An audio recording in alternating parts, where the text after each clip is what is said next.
네, 여러분 안녕하십니까. 뉴스와이드 시작하겠습니다. 오늘도 네 분과 함께 진행하도록 하겠습니다. 복귀왕 더불어민주당 의원, 박원석 전 국회의원, 권영진 국민의힘 의원, 김기흥 국민의힘 미디어 대변인 나오셨습니다. 어서 오십시오. 예. 오늘 오전에요, 윤석열 전 대통령이 4개 혐의로 이제 재판, 4개의 재판을 받고 있는데 처음으로 1심 선고 날짜가 확정이 됐습니다. 내년 1월 16일에 윤 전 대통령이 처음으로 1심 재판부의 판단을 받습니다. 혐의는 이런 내란 재판은 아니고요. 체포영장 집행할 때 저지했다는 혐의, 그리고 계엄을 심의할 때 국무위원과 그런 과정에서 심의권을 침해했다는 거, 계엄 선포문과 관련해서 사후 작성된 의혹 등등에 관해서 1심 선고가 내년 1월 16일에 나옵니다. 이거 판사 설명 들어보면 특검법에 6개월 안에 무조건 선고를 해야 된다, 그렇게 설명을 하더라고요. 예, 속행재판을 해야 된다라는 규정 안에서 예. 1월 16일까지는 선고를 해야 된다라고 해서 날짜가 잡힌 것인데, 이런 부분에 대해서 윤석열 측의 변호인도 전혀 준비를 못한 것 같은 그런 느낌입니다. 그 선고를 하겠다라고 하니까 급하게 뭐 발언을 하고 하는 모습을 보면 정치적인 어떤 선동 중심으로만 변호인과 윤석열 전 대통령이 대응을 하고 실제 재판과 관련해서는 워낙 팩트가 분명한 사안들이기 때문에 제대로 방어할 생각을 하지 않은 것 아닌가라는 생각이 듭니다. 예. 그러다 보니까 윤 전 대통령이 직접 발언을 신청해서 얘기를 합니다. 어떤 얘기를 했냐 보면은, 전제가 되는 재판의 심리 결과를 고려하는 것이 마땅하지 않겠냐니까 내란 재판을 얘기하는 것 같은데, 일단 윤 전 대통령 입장에서는 내란 재판이 가장 중요하긴 합니다만 처음으로 본인이 법원의 판단을 받아야 되기 때문에 굉장히 좀 중요해 보이기도 하고요. 그렇죠. 윤 전 대통령 입장에서는 내란 우두머리 사건이 본류 재판 아니겠어요? 본류 재판이 아직 선고도 되기 전에 이 그와 연관돼 있는 계엄과 관련돼서 있는 공수처가 체포영장을 집행하려 할 때 그걸 방해했다든지 또 아니면은 그 국무위원들에게 의결권을 무시했다, 일부만 선별적으로 불렀다는 거 아닙니까? 뭐 이런 여러 가지 부분들이 다 이제 비상계엄 이게 내란이냐 아니냐와 관련이 있는데, 이걸 왜 본류 재판 전에 선고하냐, 그 이후에 해달라 얘기를 했지만은 재판부 입장에서 볼 때는 그 사항은 계엄이 있고 난 직후에 이루어진 것이기 때문에 이 계엄이 내란이냐 아니냐 여부와 관계없이 이거부터 해야 된다, 이런 입장이 같아요. 그런데 아마 윤석열 대통령의 운명의 시간들은 계속 당겨지는 것 같습니다. 아마 뭐 이런 이유에는 뭐 지금 특검법상 11조 1항에 있는 6개월 내에 선고해야 된다, 이런 조항도 있지만은 아마 지금 여권에서 계속해서 지금 내란 전담 재판부를 만들겠다, 법 왜곡죄를 만들겠다, 뭐 이런 것들과 관련된 압박이 또 한편으로는 작용해서 선고 기일들이 이제 빨라지는 그런 것이라고 볼 수 있겠습니다. 1월 16일이 되면 어쨌거나 윤 전 대통령에 대한 첫 판단이 나오기 때문에 그게 이제 당내에도 영향을 미칠 수 있는 거고, 재판부의 설명은 박연히 그건 것 같아요. 이게 계엄이든 내란이든 그거와 별개로 해가지고 이 혐의는 판단할 수 있다, 이런 취지입니까? 그러니까 공소사실이 연결돼 있는 건 맞죠. 그런데 그 비상계엄이 내란이었는지 그래서 불법이었는지 여부와 관계없이 지금 이 별도의 혐의에 대해서는 판단할 수 있다, 이게 재판부의 판단인 것 같아요. 법리적으로 문제가 없기 때문에 아마 선고를 예고한 것 같은데, 근데 조금 이례적이긴 합니다. 물론 이제 1월 19일까지 재판을 끝내야 되는 특검법 규정상 공소 제기일로부터 6개월 이내에 끝내야 된다는 내용이 있는데 아직 결심도 안 한 상태에서 어쨌든 선고 날짜까지 지정했던 게 조금은 이례적이긴 해요. 물론 이제 임박해 있기 때문에 그런 걸로 보입니다. 그래서 12월 19일 날 결심 혹은 26일 날 결심을 지금 예고를 했어요. 쟁점이 많으면 26일까지 한 번 더 연기가 될 텐데, 그리고 결심하고 선고 사이에도 굉장히 사실은 선고가 빨리 내려지는 거죠. 19일 날 사실은 결심이 이루어진다 그래도 통상 한 2달 이후에 선고하는 경우도 있고 한 달 뒤에 선고하는 경우도 있는데 그보다 지금 빠르잖아요. 그래서 재판부가 어쨌든 특검법상에 정해져 있는 기한 6개월을 굉장히 신경 쓰고 있구나. 특검법 범위 내에서 재판을 마치겠다라는 의지가 분명하다, 이렇게 보입니다. 그럼 혹시 어제 노상한 재판에서도 계엄을 위법하고 위헌적인 계엄이라고 표현을 했거든요. 뭐 물론 내란 재판의 판단을 봐야 되겠지만 혹시 그런 암묵적인 동의도 좀 깔려 있다고 보세요? 근데 계엄이 위법하고 위헌적이라는 거는 이미 헌법재판소에서 확인된 사실 아닙니까? 예. 때문에 대통령이 파면되고 기소가 된 거잖아요. 근데 그게 내란인지는 또 다른 어쨌든 쟁점이고 또 다른 판단 요소인 것 같습니다. 예. 김기웅 대변인께서는 그 변호인단에서 윤 전 대통령이 직접 반론을 제기하기도 했고 변호인단에서도 그런 문제 저희가 앞서 얘기했던 문제에 대해서 이의를 제기했어요. 재판부가 선고 날짜 정하고 어떻게 보세요? 우선적으로 윤석열 전 대통령인 대변인 측에 그 변호인 측에서 가장 쟁점을 삼는 게 이건 것 같습니다. 예.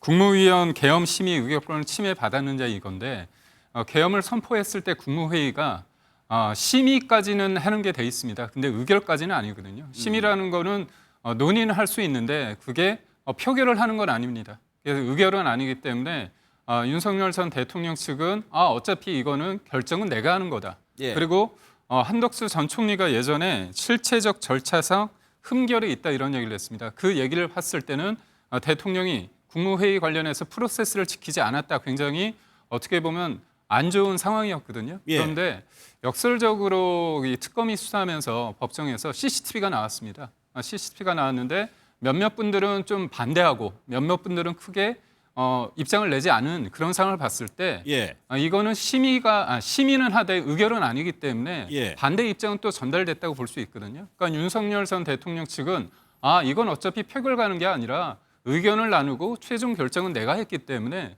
절차적 하자가 없는 거 아니냐 이런 주장을 할 수 있습니다. 근데 계엄이 곧 내란인가 있어서 형식적인 논리 중에서 그 첫 단추가 되는 게 제가 볼 때는 국무회의 요건인 것 같습니다. 그런데 만약에 내년 1월에 이거에 대해서 유죄가 나온다면 계엄이 곧 내란이라는 부분 중에서 형식 논리, 그 국무회의의 어떤 절차상 하자 이 부분이 먼저 나올 수 있기 때문에 윤석열 전 대통령 측에서는 좀 민감하게 반응하는 것 같습니다. 또 하나가 당혹했을 거로 추정하는 이유가 윤 전 대통령 구속 만료가 18일이에요. 네. 근데 16일 날 선고가 돼서 만약 실형을 받게 되면 아예 구속 만료로 해가지고 나가는 가능성이 없어지는 거잖아요. 그렇죠. 이제 바깥으로 나가는 가능성을 완전히 차단하고 그 이후에 재판이 좀 길어지는 부분에 대해서 충분히 심리하면서 재판을 진행하겠다. 특히 내란 재판과 관련해서는 이게 역사에 기록되는 부분이기 때문에 매우 세밀하게 따져봐야 되는 부분이 있지 않습니까?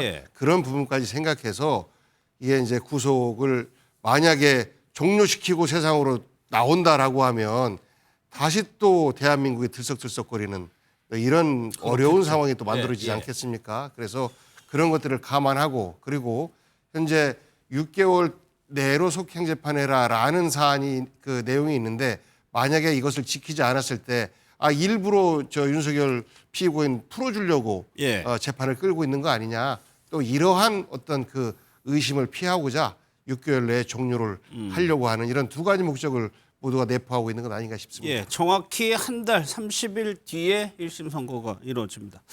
이런 가운데요. 이진우 전 사령관이 윤 전 대통령과 관련해서 이제 법정에 나와서 한 증언이 좀 화제가 되는 부분이 있습니다. 술과 한동훈 전 대표와 관련된 내용입니다. 한번 직접 들어보겠습니다. 11월 때는 더 술을 많이 드셔서 그러니까 거의 몸을 못 가는다는 생각을 제가 들 정도로 많이 드셨는데 그때 저 분의 이름을 호명을 하셨어요. 야, 내가 저 살면서 보면 배신을 당한다. 이렇게 얘기하셔서 딱 당황했는데 그러시면서 저 한동훈 그분을 얘기를 하셨어요. 총으로 쏴서 죽이라는 것은 제 기억에는 저 곽종근 장군님이 그거를 어떻게 기억하신 건지 잘 모르지만 그런 상황이었으면 저도 제가 술도 안 마신 상황이기 때문에 정말 뚜렷할 텐데 뭐 제가 화장실 갔다 왔을 때 뭐 그런 상황이 있었는지 몰라도 그러진 않았었던 기억이 납니다. 곽종근 사령관이 한동훈 전 대표를 총으로 쏴주겠다. 윤 전 대통령이 이렇게 말했다는데 이어서 이 내용이에요. 정치적으로 보면 권현님. 한동훈 전 대표를 가리키면서 나는 꼭 배신을 당한다면서 그 대상을 한 전 대표를 지목을 했다는 얘기거든요. 그렇다면 둘 간의 감정이 굉장히 안 좋았다. 뭐 굉장히 안 좋았다는 걸 얘기를 하는 거죠. 그런데 이제 지금 이진우 수방사령관이 그날 나와서 지금 내란 우두머리 혐의 재판의 증인으로 나와서 한 얘기거든요. 근데 그날 이 얘기만 한 게 아니라 한동훈에 대한 윤석열 대통령의 감정 부분들을 그 표현한 것 이것만 얘기한 것이 아니라 그 이후에 몇 가지 그동안 진술과는 다른 진술을 합니다. 예. 예를 들면은 곽종근 특수전 사령관이 한동훈에 대해서 한동훈 내 앞에 데리고 와 내가 총을 쏴서라도 죽이겠다라고 했던 얘기는 자기는 그때 술 안 마셨는데 자기 못 들었다 이 얘기를 하나 했어요. 안 하고 그다음에 지난 5월 달에 군사법원에서는 지금 이 윤석열 대통령이 자기에게 들어가서 국회의원들 끄집어내와라고 다 싹 잡아들여라고 했다라고 진술을 했는데 이 부분에 대해서도 지금 생각해 보니까 내가 이게 기억이 왜곡됐다라고 이걸 번복을 했어요. 그럼 다시 말하면은 윤석열 대통령이 국회의원들을 싹 끄잡아내 체포해라고 하거나 아니면 한동훈을 데려와 내 앞에 데려오면 총을 쏴서라도 내가 죽이겠다라는 부분과 관련해서는 전에하고 진술을 바꾼 거예요. 그러면서 술에 취한 상태에서 한동훈 전 대표에 대한 감정 부분들은 그거는 제가 들었다라고 얘기를 한다는 것은 현실적으로는 지금 한동훈에 대한 감정 부분들이 중요한 게 아니거든요. 법적으로는. 그렇죠. 데리고 와 내 앞에 데려와 내가 총을 쏴서라도 죽이겠다든지 아니면 자기에게 국회의원들을 다 잡아들여 지시를 했다라는 게 법적으로는 중요한 거예요. 이 법적인 제재 요건들은 피해가면서 묘하게 지금 이 주제를 한동훈 간의 개별적인 관계로 끌고 가려는 그러한 이 의도가 깔린 증언이다 이렇게 보여집니다. 예. 일단 박 의원님 취중진담이라 이런 표현을 있고 이 정도로 만취가 되면은 기억은 심신미약 이렇게 보는 건도 있는데 한동훈 전 대표를 지목하면서 이렇게 얘기한 건 어느 쪽에 좀 진심이 나온 건가요? 그렇다고 봐야 되겠죠. 어쨌든 그 한동훈 전 대표가 전당대회 때 당대표 출마를 그러니까 한동훈 전당대회 때 한동훈 당대표가 되는 걸 막기 위해서 사실은 여러 가지 지금 그 방편을 썼지 않습니까? 다 출마하려는 후보들 막 주저앉히고 이랬던 이제 전력이 있었잖아요. 그리고 이제 이 한동훈 윤석열 관계가 틀어지기 시작한 거는 비대위원장 된 직후에 그러니까 총선 전이죠. 2024년도에 그때 이제 김건희 씨 문제에 대해서 국민 눈높이에 맞게 처리돼야 된다. 이 얘기를 한동훈 대표가 하면서부터 급속도로 관계가 어긋나기 시작했고 그때 대통령실 누구 정무수석이었던가 제 기억으로는 정확히 기억이 안 나는데 아무튼 보내가지고 그만둬라 비대위원장 이렇게 사실은 찍어 누르기를 했지 않습니까?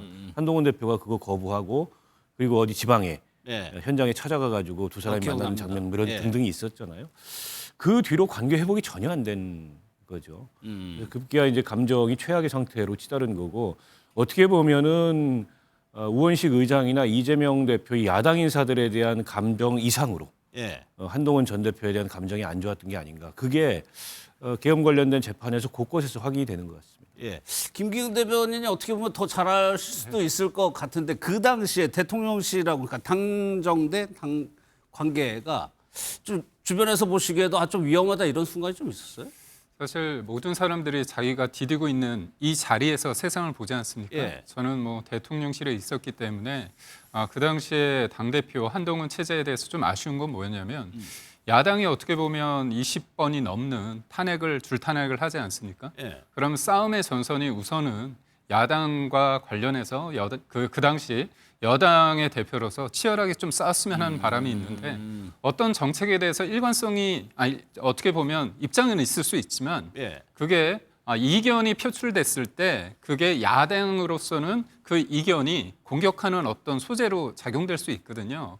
그런 면에서 윤석열 당시 대통령이 가졌던 어떤 서운함이 좀 진하게 있었던 것 같고요. 사실 모든 인간관계가 그런 게 있지 않습니까? 내가 그렇게 좀 좋아했던 사람인데 왜 내 마음을 몰라주냐. 그리고 여기에 더해서 한 말씀 드리자면 이견은 있을 수 있습니다. 근데 그게 만나서 해결되는 부분보다는 그게 언론을 통해서 뭔가 파열음이 많이 부각이 됐습니다.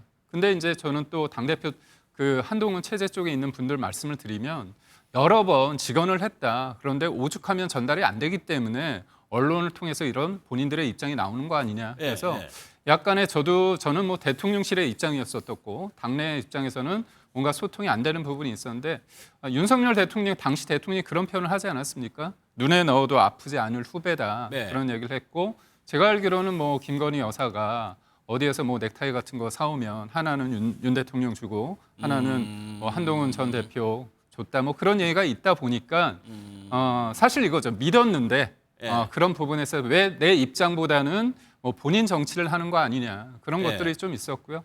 아쉬운 거는 이 총선에서 크게 지고 나서 그거에 대한 어떤 그 패배 결과에 대해서 본인들이 적극적으로 내가 부족해서 졌다기보다는 상대방한테 좀 전가하는 부분이 없지 않아 있었던 것 같습니다. 알겠습니다. 윤 전 대통령은 이 부분에 대해서 한 달 전쯤인가요? 얘기한 대목이 있습니다. 그 내용도 한번 좀 들어보겠습니다. 일을 열심히 같이 하다 보면은 관계가 좋아지지 않겠냐, 좋아질 것이다 생각합니다. 정치 오래 하다 보면 다 앙금이 있더라고요. 개인적인 감정 가지고 무슨 정치를 하는 것이 아니라 공동의 어떤 과업을 찾아 나가고 공동의 그 어떤 정치적 이익이라고 하면 그런 것을 추구해 나갈 때 강력한 이런 접착제가 되는 거다. 윤석열과 김용현은 2023 7월 나토 정상회의 참석을 마치고 들린 화해에서 동행한 강호필 합참차장에게 한동훈은 빨갱이다, 군이 참여를 해야 되는 것 아니냐며 한동훈에 대한 적개심과 비상계엄의 필요성을 말하였고 한동훈이 얘기 분명히 하셨고 한동훈이하고 일부 정치인들 일부 호명하시면서 당신 앞에 잡아오라 그랬습니다. 당신이 총으로 쏴서라도 죽이겠다고 했습니다. 제일 먼저 봤던 윤 전 대통령 영상이 지난해 11월이면 지금 와서 보면은 이미 저런 감정을 다 가진 상황에서 공식 석상에서 그래도 나는 개인적인 감정으로 정치 안 한다라고 표현을 한 거거든요. 그러니까요. 뭐 제가 농담으로 아는 사람이 그랬어 이렇게 이야기를 했는데 잘 아는데 그냥 안 둘 거야 라는 생각을 속으로 갖고 있는 거예요. 예를 들어서 21대 국회 개원식을 하는데 대통령이 안 와요. 이미 국회와는 관계를 가질 생각이 없고 어쨌든지 간에 힘으로 눌러서 해결하려고 하는 그러한 생각을 속으로 갖고 있었던 것 아닌가 싶어요. 그렇기 때문에 한동훈에 대해서도 뭐 같이 일을 하다 보면 뭐 풀린다, 정치를 하다 보면 정치인들은 다 감정은 있는데 그것을 표현하지 않는다.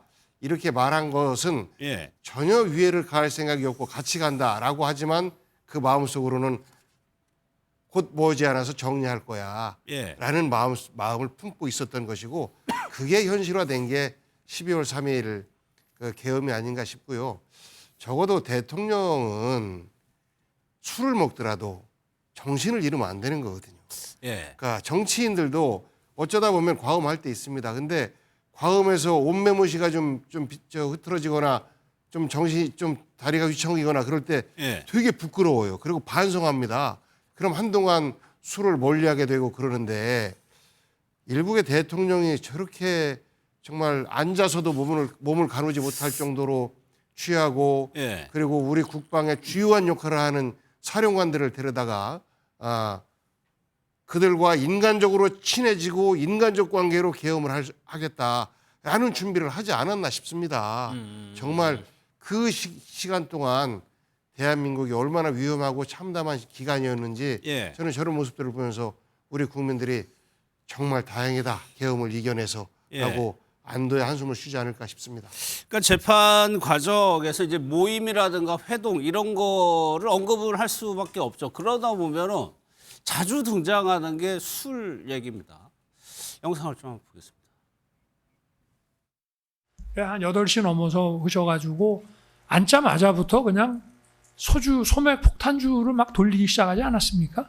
그죠? 술 많이 먹었죠? 그날. 술 드셨습니다. 아니, 그러니까 술 많이 먹지 않았어요? 이제 술은 항상 통상 10에서 20잔 그 정도 들었고 제가 그날 모임 끝나고 구중궁궐이라고 단어를 썼어요. 본인이 정책적으로 뭔가를 쭉 하면은 그걸 다 반대하고 뭘 해도 힘이 안 난다.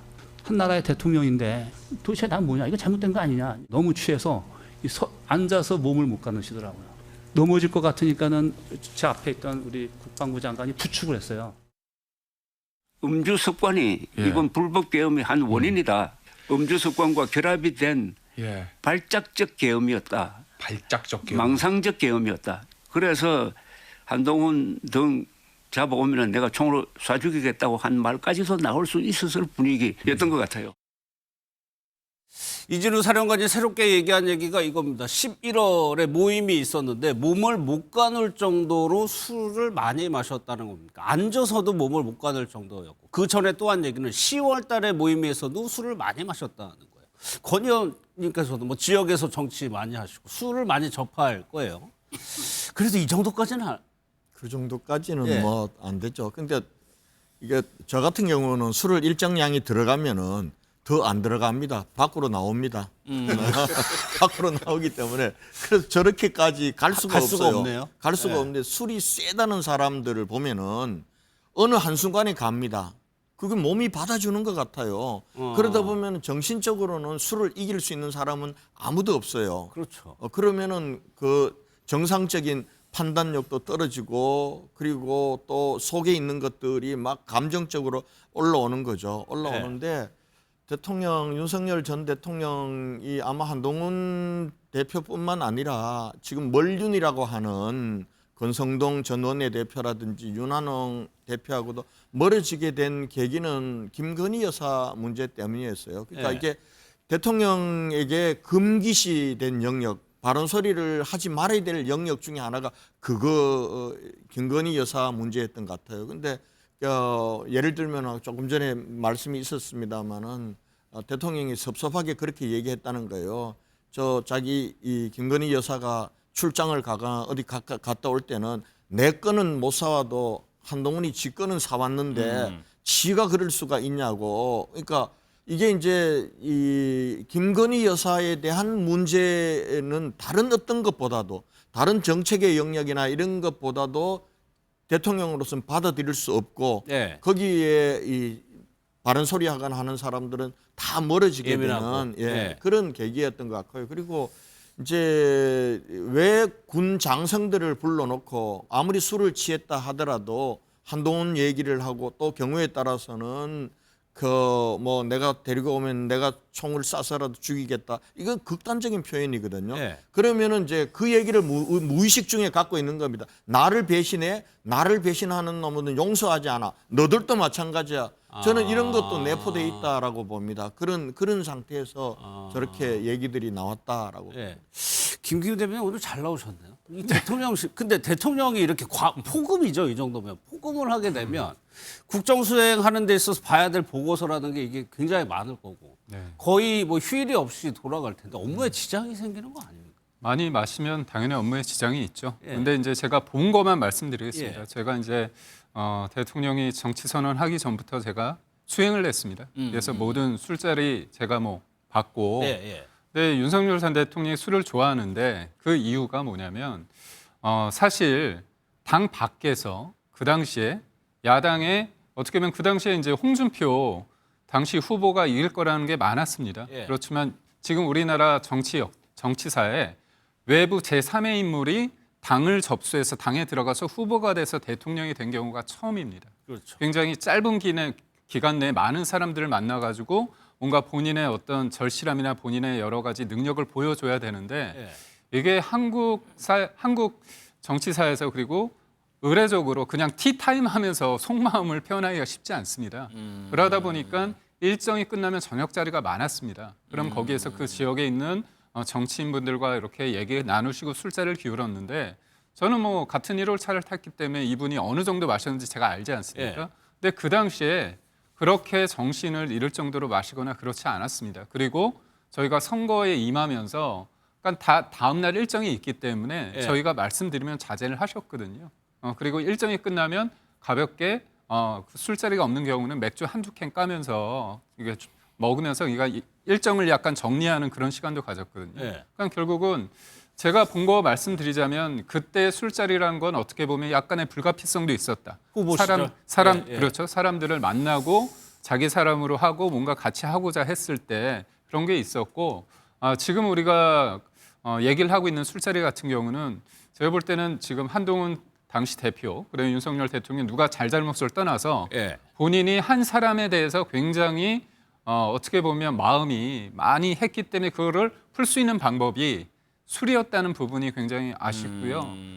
뭐 대통령이 술을 많이 마셔가지고 다음날 일정에 지정을 준다면 그거는 잘못된 거라고 봅니다. 그렇죠. 박 의원님 또 하나 어제 특검에서도 그 얘기를 했는데 용산으로 이전을 하면서 군과 관계가 밀접해졌다. 그러니까 유독 군인들하고 술자리하는 경우가 좀 많은 것 같거든요. 그렇죠. 윤 대통령이 휴가 중에도 영광급 장교들하고 골프를 치고 뭐 사병들하고 농구하고 그리고 술자리 갔고 이건 마치 이제 미담처럼 당시에 대통령실에서 이제 홍보를 했는데 돌이켜 보면 계엄을 위한 준비 일환이었던 것 같아요. 그때까지만 해도 아주 체계적이지는 않았지만 이른바 이제 군심을 사겠다 이런 행보의 일환이었던 것으로 보이고 어제 특검이 수사 결과를 발표하면서 관저를 이전함 대통령 집무실하고 관저를 이전하면서부터 어떻게 보면 이제 계엄의 동기가 형성됐다 이렇게 보는 것 같아요. 그러니까 우리 정치사에서 군과 어쨌든 이 통수권자는 일정한 거리를 두고 멀어야 되지 않습니까? 특히 군이 정치에 가까워지면 안 되는 거잖아요. 근데 이제 윤석열 대통령이 집무실과 관저를 이전하면서 어쨌든 그 공간적으로 군과 굉장히 밀접하게 관계를 갖게 됐고 또 충암고 라인을 중심으로 군 장성들하고 저렇게 잦은 회동을 가지면서 본인이 생각하고 있는 비상대권이라는 사실 망상에 가까운 우리 헌법에 근거도 없는 이제 그런 주장을 하면서 점점 더 이제 계엄의 계획을 현실화시켜 나간 게 아닌가 싶고요. 특검은 어제 그래서 계엄의 직접적인 이유, 목적, 동기를 결국은 이제 독재 정치를 하려고 했던 거 아니에요? 이렇게 봤던 것 같아요. 그 이외에 달리 설명할 길이 없다는 거고 작년 2023년이죠. 재작년 10월에 군 인사 노상원 수천 메모에 있는 계엄에 대비한 군 인사가 그대로 실현이 됐습니다. 그때부터 이제 계엄 준비에 아주 구체적으로 착수했다 이렇게 특검은 어제 결과 발표를 한 걸로 보고 있습니다. 윤석열 전 대통령 검사 출신이잖아요. 검사가 뭐 아주 큰 권력을 가지고 있죠. 그런데 검사보다 군인들이 만약 계엄이라는 형태를 쓴다면 더 큰 권력을 가진 집단이기도 하거든요.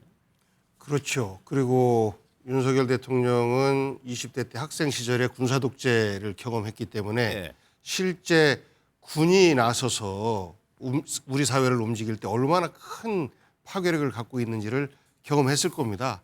검사로서 무수부르의 권한을 행사한다라는 비판을 갖고 있지 우리가 하지만 과거 전두환 시절을 생각해 보십시오. 그러니까요. 군인 중심의 사회 아니었습니까?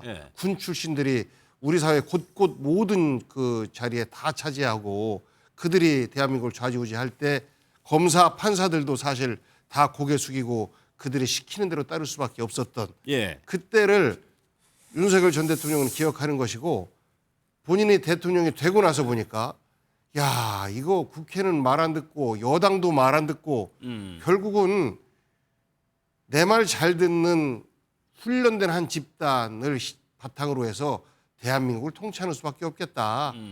이렇게 생각한 거 아닌가 싶어요. 그래서 본인 스스로도 뭐 대학을 다닐 때 모의 재판하면서 전두환 전 대통령에게 뭐 사형을 구형했었다 이런 말도 있었지만 실제 그것이 우리가 절대로 범해서는 두 번 다시 반복해서는 안 되는 역사의 오류로 본인에게 학습된 것이 아니고 내가 힘이 있으면 그런 역사를 다시 반복할 수도 있다라는 것으로 본인에게 학습이 된 것 같아요. 그래서 우리 정말 이 시기에 말도 안 되는 계엄을 하게 된 것이고 그나마 다행스러운 것은 우리 군인들이 민주주의 훈련을 받았고 그리고 정치적으로부터 독립해야 된다라는 것을 간부와 사병 가리지 않고 모두가 다 인식이 돼 있고 훈련이 돼 있고 우리 국민들의 민주주의 의식이 저 잘못된 그 대통령의 망상을 정말 망상으로 그치게 한 것 아닌가 싶습니다. 김 여사 관련한 소식도 좀 많이 들어와 있는데 오늘이요 이종호 전 대표라고 주가 조작 의혹의 핵심적인 인물이 이 이종호 씨인데 오늘 구형이 있었습니다. 4년 구형을 받았는데 최후 변론에서 예상하지 못한 돌발 발언이 나왔습니다. 이거 박 의원님께 여쭤봐야 될 것 같아요. 뭐 어떤 내용이냐면 이종호 씨가 내가 3억 원을 수표로 김 여사한테 줬다는 얘기거든요. 이게 수익 중에 일부라고 설명을 했어요. 그러니까 이제 투자 수익금 일부를 수표로 줬다. 근데 요 얘기가 왜 나왔냐면 어쨌든 그 최혜병 특검 구명 로비 관련해서 구명 로비가 사건의 본질이기 때문에 그렇죠. 그와 관련된 그 진술을 다 어쨌든 해라 이렇게 주장했는데 이게 이제 최혜병 특검의 수사 대상은 아니잖아요. 예. 그래서 이제 민중기 특검으로 김건희 특검으로 넘겼다. 그러니까 이종호 씨가 주장하려고 했던 거는 계속 특검에서 별건 수사를 하면서 자기를 압박해왔다. 지금 이종호 씨가 오늘 4년 구형 받은 것도 혐의가 변호사법 위반입니다. 그렇죠. 예. 그걸 이제 폭로하려고 저 얘기를 했는데 지금 뜻하지 않게 이게 이제 김건희 씨가 그러면 이종호한테 돈을 받았다는 거야? 이렇게 지금 쟁점이 번지고 있는 것 같아요. 근데 네. 저도 찾아봤는데 돈을 줬다는 시점이 정확히 언제인지를 이종호가 얘기를 하고 있지 않습니다. 이게 대통령 되기 전에 줬다는 건지 대통령 된 이후에 영부인 시절에 수표로 3억 원을 줬다는 건지 그 시점에 따라서는 굉장히 논란이 될 수 있는 대목인 것 같아요. 만약에 대통령 된 이후에 영부인 지위에서 수표로 3억 원을 받았다라고 하면 과연 그 돈의 성격이 투자 수익금이냐라는 어떤 의혹이 일지 않을 수 없습니다. 아니 그래가지고 이 진술을 했다는 거잖아요, 특검은. 네, 했습니다. 그러면 특검은 이 진술을 확보한 상황에서 박 의원님 말씀하신 것처럼 시기라든가 이 돈의 성격이라든가 수사를 제가 참 했겠죠? 아직 특검이 수사를 마치지 않아서 이렇게 평가하기 좀 곤란하지만 예. 김건희 특검을 보고 있으면 좀 어수선하다는 생각을 저는 지울 수가 없어요. 예. 이게 골대 근처까지 볼을 몰고 가가지고 슛을 해야 되는데 계속 공을 돌려요. 그러면서 새로운 이슈가 또 나오고 새로운 이슈가 또 나오고 이런 식으로 지금 수사가 진행이 되거든요. 예. 지금 28일 날 마감인데 도이치모터스 주가 조작 혐의하고 매각 매집 혐의하고 요거 이제 기소한 것 이외에 뚜렷하게 수사 성과가 있을까 예. 상당히 좀 의아한 대목입니다. 김기웅 대변인은 이 부분 어떻게 보세요? 그러니까 수사를 안 했거나 네. 아니면 수사를 했는데 별다른 뭐가 없었다거나. 네. 이종우 전 대표 같은 경우는 내가 김건희 여사에게 3억 줬다는 얘기를 법정에 소개했지만 내가 특검 조사 때 했다는 얘기입니다. 예, 예. 결국 뭐냐면 내가 이렇게 특검의 수사에 적극적으로 협조를 했는데 왜 당신 봐주지 않고 징역 4년을 구형했느냐 거기에 대한 불만이었습니다. 그렇죠. 예. 그런데 이게 문제가 뭐냐면 이종우 씨 같은 경우가 처음에 문제가 된 게 도이치모터스도 중요하지만 그 해병대 특검에서 이른바 구명 로비 부분입니다. 멋진 해병 그 단톡방에서 이종우 씨가 사표 내지만 내가 VIP한테 연락할게. 구명 로비 의혹입니다. 예. 그런데 구명 로비 의혹이 전제가 성립이 돼야지 대통령이 화가 나고 그 VIP 경로 때문에 이게 보면 수사 외압이 가야 되는데 해병대 특검이요. 대통령이 화냈다는 것만 밝혀내고요. 수사 외압 관련해서는 구속영장 쳤는데 아무도 구속영장이 발부된 사람이 없고 예. 심지어 구명 로비 관련해서 이종호 씨 같은 경우도요. 로비를 했다고 그러는데 기소된 사람이 없습니다. 그러니까 결국 해병대 특검은 사실상 대통령이 화냈다 이것뿐이 없고 예. 이 이종호 씨 같은 경우는 내가 해병대 특검에서 요 도이치모터스 얘기를 하니까 아니 너는 김건희 특검 가서 얘기해라. 그래서 얘기를 이 정도까지 3억 원 줬다는 얘기까지 했는데 구형이 4년이 나오니까 뭐지? 나는 충분히 협조할 만큼 협조했는데 왜 이렇게 관련해서 뭔가 비협조적이란 차원에서 4년을 때렸냐? 예. 이 부분에 대한 불만을 하다 보니까 3억 원 얘기가 나옵니다. 그렇죠. 검찰도 이 부분을 이제 구형하면서 얘기를 했기 때문에 그래서 돌발 발언을 한 겁니다. 김 여사 관련해서 또 하나가 건진법사 재판에 이제 증인으로 안 나오겠다 하면서 불출석 사유서를 제출했겠죠. 거기에 좀 적혀진 내용을 한번 보겠습니다. 저혈압으로 인한 이거 볼까요? 현실과 이상을 혼동한다. 과거 경험에 대해 엉뚱한 이야기를 하는 경우가 많아지고 있다.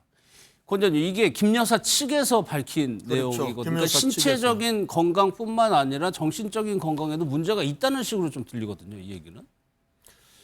현실적으로 아마 우리가 예상할 수 있잖아요. 예. 신체적으로도 많이 안 좋겠지만은 정신적으로도 저 상태 되면은 그 정상적으로 판단하기가 어려운 거는 있을 거라고 봅니다. 있을 거라고 보는데 과연 재판부에서 그걸 받아들이냐? 재판부에서 안 받아들이니까 나올 수 있는데 그 이유 없다는 거 아니에요? 과태료 300만 원을 부과한 거 아니겠습니까? 예. 근데 저 부분들은 의학적으로 진단하고 규명해야 될 문제지 정치평론가들이 예. 저게 맞다 안 맞다 얘기할 수 있는 영역을 넘어서는 것 같아서 제가 예. 뭐라고 참 드릴 말씀이 없습니다. 알겠습니다. 부관님은 어때요? 의학적으로 판단해야 될 문제다라고 우리 국민들이 생각을 할까요? 그동안에 주요한 사건의 주요 범인들 예. 또 특히나 또 권력이 있는 사람들 같은 경우는 갑자기 아파요. 재판만 되면 많이 아프죠. 휠체어를 네. 타요. 물론 속상하고 마음이 아프겠죠. 그런데 본인이 조금 아픈 거를 엄청나게 어마어마하게 부풀려 가지고 마치 걷지도 못하고 생각도 못하는 것처럼 이렇게 해서 좀 피하려고 하는 모습들을 보이고 있는 거 아니겠습니까? 물론 김건희 씨가 워낙 많은 혐의로 지금 재판을 받고 있으니까 본인이 했는지 안 했는지도 잘 모를 거예요. 실제 지금 한 16개 정도의 진짜로? 혐의가 있다 보니 아까 우리 박원석 의원께서 좀 막 부산스럽다라고 얘기했는데 워낙 많은 혐의에 대한 수사를 진행하다 보니까 실제 국민들도 도대체 뭐를 수사를 하고 있는 건지 헷갈려할 정도로 많으니까 아마 당사자도 이게 이건지 저건지도 헷갈릴 수가 있어요. 그런데 그럴수록 본인이 좀 정신을 다듬고 변호인들과 충분히 전체의 사건에 대해서 좀 일목요연하게 진술을 정리하고 참고인을 요청하면 성실하게 나와서 진술을 하는 이런 노력들이 필요하지 않나 싶습니다. 예. 아까 봤던 거 잠깐 볼까요? 거기에 변호인들 김건희 여사 측에서 진술 신빙성과 관련해서 언급한 부분이 있는데 저는 이 대목이 좀 눈길이 가던데 의지와 무관하게 왜곡된 기억으로 잘못된 진술을 할 가능성이 있다라고 얘기를 했습니다. 근데 박 의원님 이거는 뭐 저희가 뒤에서 김 여사의 뭐 얘기 볼 테지만 김 여사의 진술의 신빙성을 떨어뜨리는 거 아닌가요 스스로? 그렇긴 한데 근데 저런 이유를 들어서 이제 건진 재판에 불출석을 하겠다 이렇게 사유를 밝힌 거잖아요. 저는 거기 출석하는 게 굉장히 부담스러운 것 같아요. 김건희 건진을 씨가. 만나는 게 사실상의 대질 신문 비슷하게 법정에서 공개 대질 신문이 진행되는 거잖아요. 거기서 건진이 어떻게 나올지도 모르고 이제 그게 예상이 안 되기 때문에 여러 가지 부담스러워서 피하고 싶었던 것 같고 근데 사유를 뭐 피할 사유를 대려고 하다 보니까 몸이 매우 안 좋고 어쨌든 잘못된 기억에 의해서 왜곡된 진술을 할 수 있으니 이게 그 정확한 재판이 안 될 수 있다 뭐 이런 걸 핑계 삼는데 재판부에서 뭐 그 300만 원 그 이제 벌금을 내렸습니다. 그렇죠. 그래서 재판부는 뭐 인정하지 않는 것 같고요. 그리고 강제 구인하겠다 다음 재판에 안 나오면 했기 때문에 출석이 불가피하지 않을까 싶습니다. 그 얘기는 건진버스 전선배 씨가 많은 걸 그리고 핵심적인 걸 알고 있다고 김 여사는 생각하고 있다는 거잖아요. 그러니까 지금 김건희 씨는 이 건진이 주장한 거를 다 부인하고 있잖아요. 근데 이게 이제 면전에서 그 서로 증인 신문하면서 사실상 공개 대질에서 부인을 했을 때 또 다른 그 건진과 본인만 알고 있는 어떤 또 다른 사실이 나올 수도 그런 있다. 경우 왕왕 있었죠. 라는 두려움이 있는 게 아닌가 싶습니다. 그래서 이제 들여다볼 게 유경옥 행정관이 이제 샤넬백을 전달받아서 김 여사에서 갖다 줬다는 사람이 유경옥 행정관인데 이렇게 진술을 했어요. 처음에는 김 여사가 이제 그걸 교환하죠. 매장에 가서 교환하는데 엄마가 준 건데 가서 가방을 바꿔다 줄 수 있느냐라고 얘기를 했다는 거예요. 그런데 4월에 압수수색 이후에는 건진법사 신분으로 산 걸로 해달라라고 얘기를 했다는 겁니다. 김기현 대표, 이거는 뭐 유경호 행정관의 말을 진실로 전제하느냐, 김 여사의 말을 진실로 전제하느냐에 따라 다르게 해석할 수 있는데 일단은 유경호 행정관의 증언이 바뀌고 있단 말이에요. 네. 아무래도 이제 물증이 없을 때 가장 기본적으로 보는 게 진술의 일관성과 진술의 구체성인데 일단 진술이 바뀌었고 그 진술이 바뀐 이유가 본인의 생각과 의지가 아니라 누군가의 영향력이 있다고 했을 때 당연히 재판에서는 불리한 요소로 작용이 될 것 같습니다. 유경호 씨 같은 경우는 코바나 콘텐츠, 그러니까 김건희 여사가 예전에 있었던 거기서부터 일을 했던 사람입니다. 그렇기 때문에 김건희 여사 입장에서는 본인이 충분히 믿을 수 있는 사람이고 내가 한 부분에 대해서 이 사람에 대해서 내가 어떤 부탁을 하면 들어줄까라고 얘기를 했는데 시간이 변하면서 유경호 행정관 같은 행정관 입장에서는 자기가 김건희 여사한테 어떤 지시나 요청을 받아서 얘기를 한다고 하더라도 주변 상황, 건진법사를 포함해서 여러 가지 상황이 본인한테 불리하기 때문에 입장 변화가 좀 있었다고 보고 무엇보다도 백화점에서 물건을 교환했을 때 그 백화점 직원이 김건희 여사의 목소리를 좀 들었다, 말투를 들었다 그런 진술들이 나오기 때문에 본인이 김건희 여사로부터 받은 입장, 그 얘기를 계속 일관되게 유지하기는 쉽지 않았을 것 같다는 생각입니다. 그 박 의원님, 이것도 유경호 행정관도 본인의 조금 제 형량을 낮추기 위해서 이런 식으로 진술을 그렇죠. 누구에게는 누구나 이제 자기에게 유리한 진술을 하는 건데 저는 뭐 각자 도생 단계에 들어서는 게 아닌가 싶습니다. 김건희 씨를 위해서 더 이상 뭐 함구할 이유도 없고 그렇게 함구한다 그래서 본인한테 득이 될 게 없기 때문에 있었던 그대로 말하고 결국에는 수사에 대비해서 진술까지 강요했다라는 거 아니겠습니까? 김건희 씨가. 그러니까 저렇게 이제 솔직히 수사에 협조하고 그에 따른 뭐 정상 참작을 받는 게 본인으로서 가장 유리한 선택일 거기 때문에 저런 얘기들 다 하고 있는 게 아닌가 싶습니다. 예. 그런데 여기서 유경옥 전 행정관이 좀 짚어볼 만한 사안을 얘기를 했습니다. 이제 관저에 가기 전에 서초동 사저에 살았었죠. 이제 윤 전 대통령 부부가. 그런데 김 여사의 방문객 이름은 경호처와 협의해서 통보하지 않기로 했다는 겁니다. 이 기간이 무려 6개월이 되는 건데 이건 좀 문제가 있어 보여요. 경호 문제를 떠나서 영부인을 만나러 오는 사람이 누구냐, 언제 왔냐 이런 거를 아예 기록조차 안 했다는 거거든요. 조금 문제가 아니고 어마어마한 문제가 있는 거죠. 어떻게 영부인을 만나는 사람을 성별과 시간 이것만 정하고 나머지는 비밀로 한다라는 것은 영부인이 누구를 만나고 어떤 짓을 해도 아무도 모른다라는 거 아니겠습니까? 정말로 저는 이런 시대가 있었나, 민주주의 국가에서 이렇게 한 나라가 있었나라는 생각이 들 정도로 저 아크로비스타에 있던 한 6개월 정도 기간 동안은 김건희는 마음대로 자기 만나고 싶은 사람 다 만나고 하고 싶은 거 다 하고 했던 거 아니겠습니까? 왜 대통령이 되는 게 두렵냐면 개인의 사생활이 없어지기 때문에 그렇습니다. 대통령뿐만 아니라 대통령 부인 그 가족들까지도 모두가 다 일거수일투족을 감시받고 그리고 자칫 실수했을 경우에 그것이 사회적인 큰 문제가 되고 그렇기 때문에 그런 것들을 막기 위한 여러 시스템도 우리가 두고 있고 하는 것인데 사저라는 이유로 해서 누구를 만나는지조차도 밝히지 않고 경호처와 그렇게 협의했다라는 것에 대해서 그렇게 협의를 하게끔 한 경호처장 정말 기본 상식도 없는 처장인 것이고 그리고 이렇게 될 수 있도록 한 비서실장 저는 정말 역사에 큰 죄를 진 사람 아닌가 싶습니다. 김건희 여사가 여기에서 매일매일 어떤 금품을 받았을까 어떤 로비를 받았을까라고 우리 국민들은 상상하지 않겠습니까? 그리고 또 어떤 법사들을 만나서 말도 안 되는 대한민국의 미래를 그 법사들과 함께 농단했을까? 이런 걱정들을 할 수밖에 없는 상황이고 그 상황을 자초한 거고 그 상황에 경호처라든지 대통령을 보좌해야 되는 그 국가 시스템이 도와준 꼴이 되는 거예요. 정말로 정말 부끄러운 일이고 그 기간 동안에 어떤 일이 있었는지에 대해서 저는 추가적으로 저는 다시 살피고 밝히는 것이 우리가 해야 될 일 아닌가 싶습니다.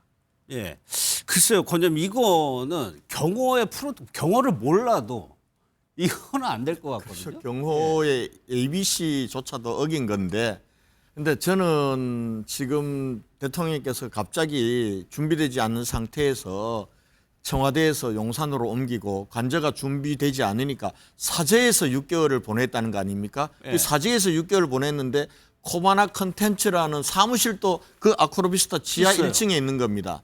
그러니까 대통령과 대통령의 영부인으로서의 가지는 무게와 이런 부분들의 공적 마인드가 그때 다 허물어졌던 것 같아요. 이게 그러다 보니까 거기서 지금 아마 김건희 여사의 여러 가지 문제가 되고 있는 것들 예를 들면 최전영 목사로부터 뭐 백을 받았다는 또 한편으로는 저 21g으로부터 특혜 공사 계약을 다 줬다느니 그다음에 로봇계 특혜 의혹도 있단 말이에요. 다 이 당시에 이 6개월 사이에 터져 나온 겁니다. 그러니까 그러면서 이 만나는 사람 대통령실에 가려면 다 직책과 사람이 다 되고 그다음에 CCTV로 다 영상으로도 담겨져 있잖아요. 그러니까 이걸 거짓말을 못하는 거예요. 그런데 이 시기에는 완전히 사각시대가 있는 상황 속에서 완전히 공적 마인드가 무장해제된 채 그랬으니 아마 제가 보건대는 앞으로 또 어떤 것이 터져 나올지 몰라요. 앞으로 어떤 것이 터져 나올지 모르는 그런 상황이다라는 그런 걱정들이 듭니다. 사실 유경옥 전 행정관이 김 여사의 최측근이기 때문에 아주 내밀한 부분을 많이 안다고 하는 사람이 또 김기우 대변인께 여쭤봐야 되겠네요. 정부 청사를 들어가려고 해도 굉장히 출입 절차가 까다롭고 국회에도 마찬가지고요. 근데 영부인을 만나러 가는 절차를 그렇게 시스템적으로 갖춰놓는 이유도 아마 공적으로 있을 거예요. 아무나 접근 못하게 막는 역할도 있을 거잖아요. 최재형 목사 같은 경우는 좀 의도가 짙은 목적이었습니다. 이른바 몰카를 통해서 그 소위 말해서 디올백을 주고 그걸 관련해서 몰카를 촬영하지 않았습니까? 예.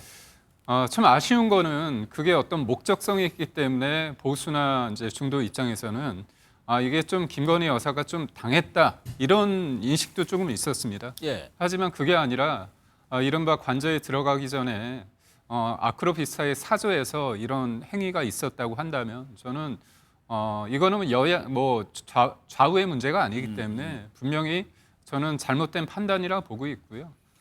저는 김건희 여사가 특검 과정 속에서 목걸이나 가방이나 여러 가지를 받았을 때 저는 본인이 받은 부분에 대해서 인정을 했습니다. 근데 몇 가지는 받지 않았다고 말씀을 하셨거든요. 예. 근데 그게 저는 진심이기를 믿습니다. 왜냐하면 수사 과정에서는 그거를 다 부인했었는데 물증이 생기고 증거가 있다 보니까 관계자분들이 진술을 번복하다라니까 본인이 입장을 밝혔습니다. 받았다고. 예. 하지만 나머지 부분은 받지 않았다고 하는데 이런 것들이 나왔을 때 결국은 국민들은 더 받은 거 아니냐는 생각을 할 수밖에 없거든요. 그렇죠. 그래서 저는 지금이라도 국민들에게 본인이 잘못한 부분이 있으면 선제적으로 말씀을 하시는 게 그래도 대통령 배우자로서 국민들이 어떤 그런 마음을 계속 가질 수 있는 게 아닌가 싶습니다. 예.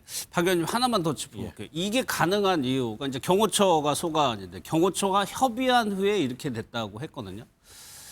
여기 김 여사가 그런 식으로 했던 의혹들은 많이 있습니다. 똑같이 그러니까 여사가 얘기하기 때문에 경호처에서 반대를 못했을까요? 그 당시는 어쨌든 정권 아주 초기 예. 아닙니까? 정권의 힘이 가장 셀 때고 또 이게 이제 만약에 청와대로 당시에 들어갔다면 일단 아직 그 집무실이나 관저가 다 준비가 안 됐으니까 경호처도 이렇게 할 수는 없었겠죠.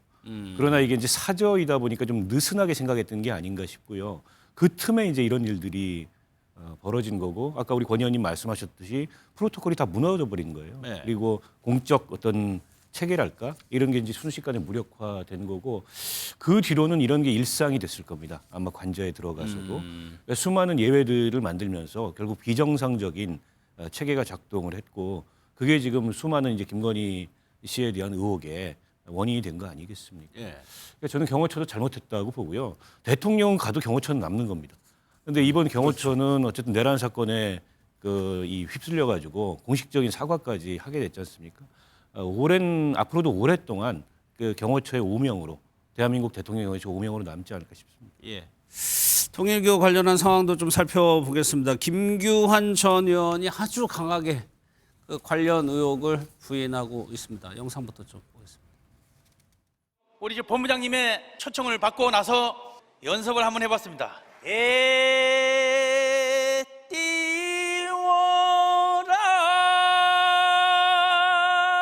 동서남북 바람 분째 언제나 오시려나 배 띄워라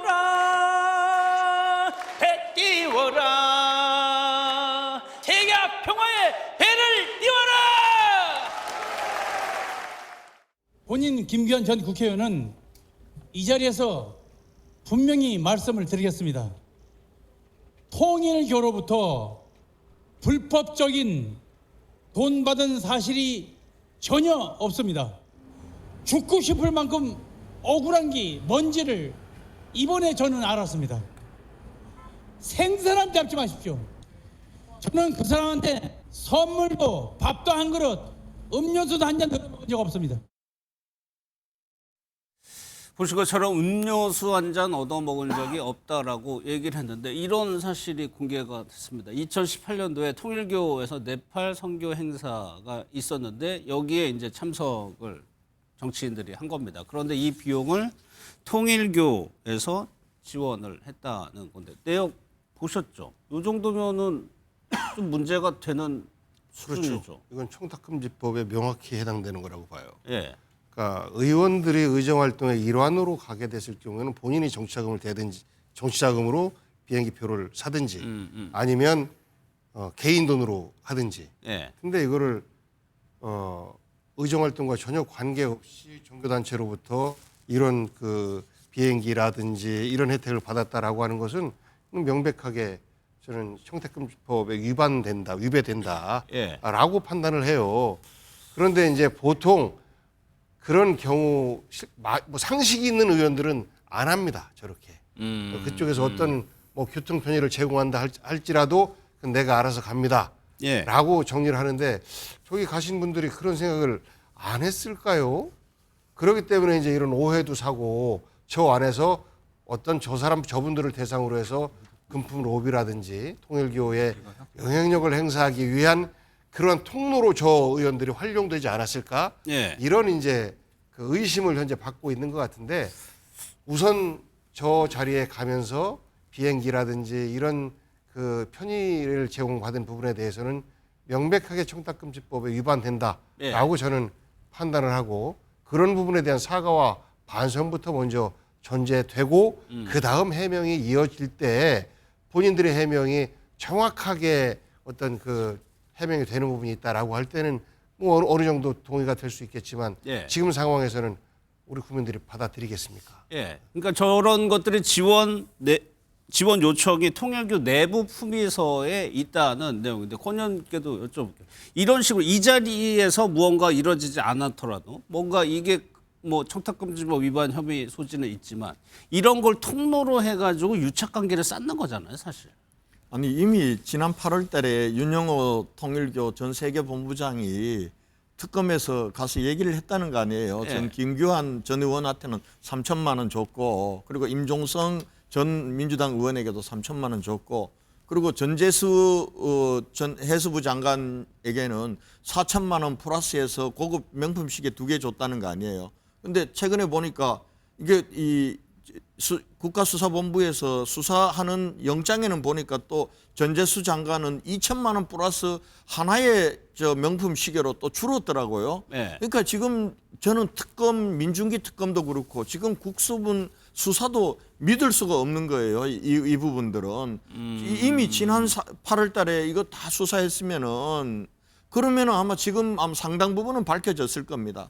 그런데 지금으로부터 지금 7년 전에 있었던 이 일은 보니까 벌써 8년 전의 일이더라고요. 있었던 일인데다가 지금 와가지고 국가수사본부에서 압수수색 영장 10건대 가는 그 쇼를 한들 뭐가 거기서 나오겠습니까? 쇼라고 보시는 거예요? 쇼죠. 네. 그거 이미 4개월 동안 다 묵혀가지고 자 빨리 치울 거 이거 이런 진술이 나왔으니까 치울 거 치우고 덮을 거 덮고 피할 거 피하라고 다 공개해놓고 지금 와가지고 뭐 국가수사본부에 이첩해가 국가수사본부가 10군데 나가지고 한다는 게 이게 뭘 거기서 밝혀지겠습니까? 그래서 이 부분들은 이거 여야 가릴 것 없이 특검으로 해서 명백히 규명을 해야 되는 거예요.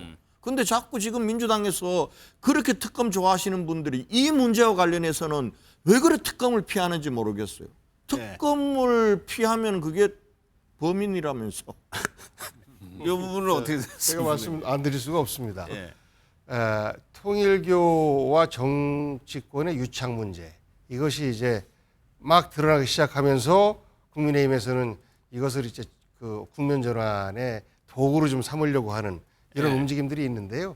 실제 네팔에 간 5명의 의원 저분들은 그 당시에 현직인 분도 계시고 또 그렇지 않은 분도 계신 것 같은데 저분들에 대해서는 참석한 부분에 대한 것은 명확히 드러난 팩트니까 그 부분을 조사하면 됩니다. 그런데 그 나머지 윤영호 본부장이 일방적 진술에 의해서 민주당에 속한 정치인과 또 국민의힘에 속한 정치인들이 이렇게 함께 거명이 됐는데 그러면서 통일교 관련된 로비가 국민의힘에게만 간 게 아니고 정치권 전반으로 갔다라고 일단 물타기까지는 성공한 것 같아요. 네. 그리고 나서 이거를 현재 진행되고 있는 내란 특검이라든지 김건희 특검 이런 특검 전국을 바꾸기 위한 도구로서 다시 또 특검하자 그러면 특검은 명확한 어떤 근거가 있을 때 진행되는 겁니다. 그런데 윤영호 그 본부장 한 사람의 발언, 진술 이것 때문에 특검을 하자라고 한다면 앞으로도 계속해서 정치권 관련된 어느 누구의 진술이 있거나 이것이 사회적 이슈가 되면 매번 다 특검을 해야 되는 건가요? 그렇진 않지 않습니까? 저 정도는 일단 국가수사본부라든지 혹은 검찰에서 충분히 수사를 하고 그런 부분에 대해서 정말 미진하고 잘못되었다라는 생각이 들 때 예. 특검으로 접근하는 것이 마땅한 것 아닌가 싶습니다. 그러니까 현재 시점에서 민주당이 통일교 특검을 할 가능성은 거의 0%에 가깝습니까? 저는 국면 전환을 위한 노림수가 있다. 그리고 그것이 거의 100 중에 99 정도는 그 내용 아닌가 싶습니다. 그래서 예. 민주당에서도 뻔히 아는 거 아닙니까? 다만 국민의힘에서는 그런 공격할 수도 있습니다. 예. 그리고 민주당에서는 그래 얼마나 급하면 저렇게 말도 안 되는 특검 주장까지 할까라고 생각할 수밖에 없는 거 아니겠습니까? 왜 그냥 빵 터지셨어요? 아니 그렇게 모든 것들 특검으로 몰고 가시던 분들이 이거는 전형적인 특검 사안이에요. 권성동 의원 거는 그 윤영호 입에서 나온 거예요. 근데 김건희 특검이 민중기 특검이 조사를 했으니 구속영장까지 쳤어요.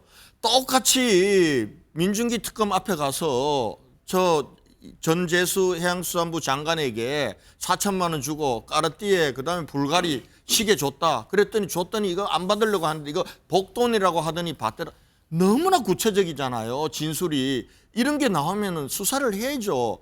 안 하고 뭉갰잖아요. 4개월 동안. 그리고 마지못해 언론이 떠드니까 이걸 그냥 국가수사본부에 이첩을 한 거예요. 예. 그리고 국가수사본부가 받아가지고 이거 지금 압수영장 가지고 영장 압수수색 나가서 어떻게 했어요? 9시에 가서 11시 20분에 2시간 20분 동안 밖에서 가만히 서 있다가 안에서는 지금 다 무슨 문서 가는 소리 들리고 증거인멸할 시간 다 주고 예. 아니 이걸 가지고 국가수사본부의 걸 믿으란 말이에요.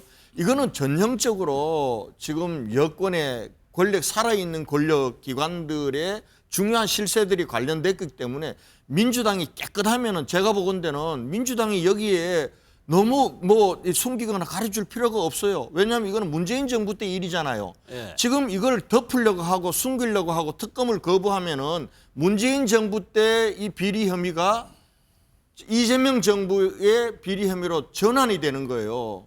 저는 그 부분들이 너무나 안타까운 거예요. 왜 이걸 그렇게 특검 좋아하시는 분들이 이거는 한사코 알겠습니다. 특검 못하게 했다고 하는지. 복 의원님 얘기만 듣고 마무리할게요. 특검 별로 좋아하지 않고요. 있는 시스템 속에서 뭔가가 사실이 규명됐으면 좋겠는데 예. 지금 현재 진행되는 특검은 윤석열과 관련된 범죄 행위들 아니겠습니까? 예. 그가 대통령으로 있으면서 최고의 권력자가 그와 연관된 어떤 잘못된 부분들 하지만 본인 임기 때 본인의 범죄와 관련된 수사나 이런 것들을 다 덮었기 때문에 그 특검이 진행되는 것이고 이 부분은 2018년도의 문제였다라고 하는데 이게 어떻게 이재명 시대에 또 범죄가 되겠습니까? 그래서 알겠습니다. 저는 현재 국면을 전환하기 위한 물타기다라고 생각하고 있고 많은 국민들께서도 그렇게 바라보고 계실 겁니다. 알겠습니다. 국민의힘 상황도 좀 살펴보겠습니다. 그 당내 갈등 요인 중에 하나가 당원 게시판 문제였죠. 오늘 당무감사위원회가 김종혁 전 최고위원의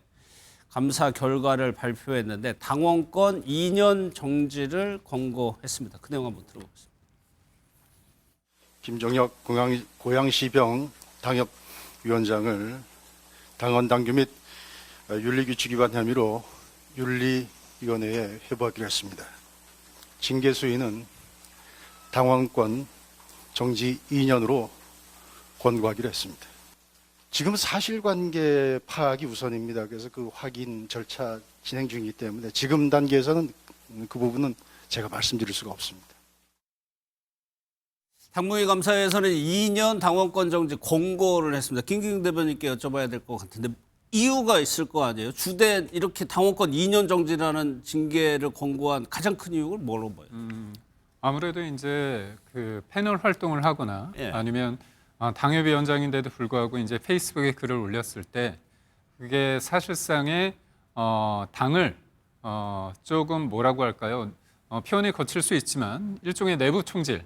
그러니까 우리가 어떤 사람이 자기한테 비판을 할 때 나를 위해서 하는 건지 아니면 자기 살고자 할지 그런 부분에 대한 그런 게 있지 않습니까? 예. 그런 측면에서 지금 이거는 독립적인 기구에서 지금 이루어지는 부분이기 때문에 예. 당무감사위원회에서 볼 때는 당원으로서의 어떤 품위나 여러 가지 적절하지 어떤 발언으로 인해서 당원권 정지 2년을 둔 것 같고요. 이거는 확정적인 게 아닙니다. 이거에 대해서 권고를 하는 거고 예. 지도부가 이 부분에 대해서 어떤 단계로 결정을 할지를 봐야 되는 거고요. 최고위에서 최종적으로 맞습니다. 결정되는 거죠. 맞습니다. 최고위인데 최고위에서 굳이 이거를 뭐 거부하거나 이걸 줄일 가능성도 있는 건가요? 좀 상황을 봐야 될 것 같은데요. 저는 당무감사에 대한 결과에 대해서 김종혁 위원장과 그리고 한동훈 전 대표 측에서 어떤 입장을 내는지가 여러 가지 최고위에서의 어떤 갑론을박에 영향을 줄 수 있다고 봅니다. 예. 예를 들어서 오늘 같은 경우는 뭐 한동훈 전 대표에 대한 어떤 게시판 관련해서 결과가 나오지 않았는데 예. 그 부분에 대해서 한동훈 전 대표가 본인이 책임을 인정하고 뭔가 큰 틀에서 인정할 부분은 인정하되 어떤 그런 상황에 대한 취지를 설명했을 때 예. 최고위에서 그걸 어떻게 받아들이냐 아니면 사과를 말씀하시는 건가요? 그렇죠. 그게 없이 이거는 부당하기 때문에 법적으로 가겠다 했을 때 최고위가 또 어떤 반응을 낼지는 서로 간에 작용과 반작용이 서로 간에 있지 않을까 그런 생각을 해요. 한동훈 전 대표는 어떻게 되는 거냐고 물어보니까 이제 위원장이 조사 중이라고 얘기를 했어요. 박 의원님 이거는 예고됐던 거고 그 수순대로 한동훈 전 대표를 향해서 지금 가고 있는 것처럼 보이거든요. 그렇게 봐야 되겠죠. 그리고 그 이호선 위원장이 뭐 돌로 쳐 죽이겠다. 뭐 성경을 인용했다고는 합니다만 어제 그런 표현까지 블로그에 했지 않습니까? 그러니까 김종혁 그 전 최고위원은 누가 봐도 한동훈 전 대표의 최측근 중에 한 사람이고 다른 당 내부의 문제이긴 합니다만 그 김종혁 그 전 최고가 했다는 발언의 수위로 보면 그래서 그 정도 수위를 가지고 당무감사위에서 당원권 2년 정지할 정도라면 그런 사례들이 앞으로 굉장히 많을 것 같아요. 그러니까 정당에서 일종의 내부 비판을 할 때 그 정도의 수위는 통상 있는 일인데 그럼 일일이 다 저런 식으로 당무감사위가 징계를 내릴 거냐. 정치적 의도가 있다고 봐야 되겠죠. 그래서 장동혁 대표가 어쨌든 좀 당의 기류를 바꾸고 계엄이나 이제 탄핵에 대한 입장도 바꿔야 된다라는 요구가 당 내부 중진들 사이에서도 터져 나오는데 지금 장동혁 대표에 대한 답이 이거거든요. 예. 그에 대한 그리고 몇몇 인사를 보면 뭐 장해찬 씨를 여의도 연구원 부원장에 앉힌다든지 또 김민수 최고위원을 국민소통위원장으로 임명한다든지 어떻게 보면 자기 색깔을 지금까지 유지해왔던 자기 색깔을 훨씬 더 강화하는 그런 조치들을 취하고 있는 거여서 당내 요구하고는 조금 엇박자를 보이는 게 아닌가 싶어요. 그래서 국민의힘 내부도 상황이 굉장히 복잡하게 전개되지 않을까 싶습니다. 예. 권 의원께서는 당무의 결과지만 이 사안을 어떻게 좀 보세요? 당원권 2년 정도. 지금 벌써 저게 1년 이상 전 묵힌 문제잖아요. 예. 지금 상황에서 왜 저걸 당무감사란 걸 빌려서 해야 되는지 그게 과연 우리 당을 위한 길인지 그게 제가 의문이에요. 이 지난번에도 저희들이 김용태 비대위 체제에서도 권성동 그리고 권영세 당무감사로 해서 당원권 정지를 시켰는데 그럼 지금 흐지부지 됐거든요. 그렇죠. 그걸로 인해서 그때도 또 다른 갈등 요인이 생겼는데 지금 그동안 이제 장동혁 대표가 들어와서 그나마 친윤 친한이라고 하는 우리 내부의 고질적인 갈등 구조가 상당히 잠복돼 있는 상황이었고 그리고 장 대표도 한 목소리로 하나가 되어서 투쟁하자 이런 기류란 말이에요. 그런데 장 대표가 임명한 이호선 지금 당무감사위원장은 지금 1년 전의 문제를 지금 끄집어내서 그것도 중간 수사 발표까지 조사 발표까지 했더라고요. 그랬죠. 그걸 한동훈 가족들하고 이름이 똑같고 전화번호가 끝자리가 같다면서 당원들 그분들도 당원들이란 말이에요. 당원들 이름까지 다 밝혀가면서 과연 그렇게 해야 되냐. 그리고 설사 그게 사실이라 하더라도 이게 한동훈 대표의 사주인지 아닌지 어떻게 밝혀낼 거예요. 근데 이거는 결과적으로는 우리 당내에 그 내부적인 분란을 더 가속화시킬 거라고 저는 봅니다. 그리고 국민들이 밖에서 볼 때 일부 좀 강성한 그 고름은 짜내고 가야 돼. 그건 둔다고 하는 거 아니야. 천해라고 하는 분들은 시원할지 몰라요. 그러나 대부분의 당원들은 또 이 부분들이 또 다른 우리 당의 갈등과 분열로 가기 때문에 그걸 걱정하는 것이고 한 발짝 우리 당에 떨어져 있는 우리 보수 지지자 합리적이고 온건한 보수 지지층들 보면은 저 집안은 안 되겠네. 결과적으로는 이 사람이 잡으면 저 사람 쳐내고 저 사람이 잡으면 이 사람 쳐내고 이런 일이나 하고 있네. 이렇게 보지 않겠어요? 그래서 참으로 안타까운데 저는 장동혁 대표가 그렇게 얘기하더라고요. 당무감사위원장은 자기가 임명했지만은 독립적으로 운영되기 때문에 제가 지금 어떻게 할 수는 없습니다. 그러나 이게 최고위원회에 올라오거나 할 때는 전체적인 각도에서 우리 당이 앞으로 어떻게 나갈 것인가 라는 각도에서 저는 장동혁 대표와 최고위원회에서 또 다른 판단이 있을 거라고 기대하고 반드시 있어야 된다고 봅니다. 알겠습니다. 그런데 최근에 지금 당 주변에 흘러가는 걸 보면은 글쎄요. 여의도 연구 보고서를 보면은 요거는 한동훈 전 대표뿐만 아니라 한동훈 전 대표의 팬덤까지도 조금 얘기를 하고 있는데 이게 당의 분란을 야기했다는 거예요. 그래서 정치인 팬덤의 부정적인 요소를 답습했다. 이게 여의도 연구원의 보고서 내용이라고 하는데 박 의원님 글쎄요. 팬덤까지 뭔가 문제 제기한 거 제 기억에는 좀 잘 못 본 것 같기도 하고. 저도 처음 봅니다. 네. 팬덤 하면 사실 민주당인데 민주당 내에서도 그거를 당 차원에서 문제 삼건 했던 적은 없는 것 같아요. 다만 이게 정치적으로 타당하냐 저런 식의 좀 과열된 어떤 리더에 대한 그런 지지라는 게 자칫 그 분란의 요인이 되거나 아니면 뭐 해당 행위를 하거나 이제 그럴 수 있는 요소는 있겠죠. 그거에 대한 경계하는 건 좋은데 팬덤 자체가 당의 분란의 요인이 된다는 거는 보기에 따라서는 글쎄요. 당을 그러면 대중정당을 하지 말아야 되나? 이런 생각이 들 정도로 좀 의아한 주장이고요. 이게 지금 장동혁 대표 체제 하에서 지금 여의도 연구원의 저 보고서도 그렇고 앞선 김종혁 전 최고위원에 대한 징계 권고도 그렇고 결국 한동훈 전 대표와 동행할 수 없다. 심지어 그 장해찬 씨 같은 경우는 어제 방송에 나와서 그렇게 아주 공개적으로 얘기를 했어요. 장동혁, 한동훈은 동행이 불가능하다. 고름은 짜내야 된다. 그걸 저는 겨냥하고 있다고 보고 그런데 과연 저게 정당성을 인정받을 수 있을까 싶어요. 당장 김종혁 전 최고위원은 법적 대응을 하겠다는 거 아닙니까? 징계가 내려지면. 저는 저거 인용될 것 같은데요. 가처분 신청하면은 그러면 더 공개적인 망신당하는 거 아닙니까? 그러면 더 커질 수 있는 거죠. 만약에. 지금 문제가 저는 뭐 정치인에게 있어서 팬덤 우리 지금은 민주당에 있어서 팬덤은 노사모라든지 뭐 대깨문이라든지 개딸인지 쭉 내려오잖아요. 내려오는데 우리 보수 정치에서 팬덤을 갖고 있었던 분은 박근혜 전 대통령이에요. 박근혜 전 대통령 박사모라는 그리고 아마 한동훈 대표가 위드훈이라는 팬덤층을 갖고 있습니다. 갖고 있는데 사실은 저분들의 너무 그 극렬한 지지가 당의 통합에 도움이 안 될 때가 있어요. 저 같은 경우도 정말 위드훈이한테 정말 문자 폭탄 받고 막 했던 사람이에요. 했던 사람인데 지금은 요즘 와서는 제가 계엄에 대해서 우리가 진솔하게 사과하고 그리고 윤석열 전 대통령하고는 정치적으로 우리가 아프지만은 끊고 미래로 나가야 된다. 라고 얘기했더니 또 반대쪽에서 지금 난립니다. 저한테. 나는 뭐 그분들에 대해서 그렇다고 해가 저분들을 끊어내야 된다라고 생각하지 않아요. 그분들은 또 그렇게 생각할 수 있고 또 권영진이라는 정치인에 대해서 우리 당원들 중에 그렇게 비판하고 할 수 있다고 보거든요. 당은 그런 곳입니다. 당은 그런 곳이에요.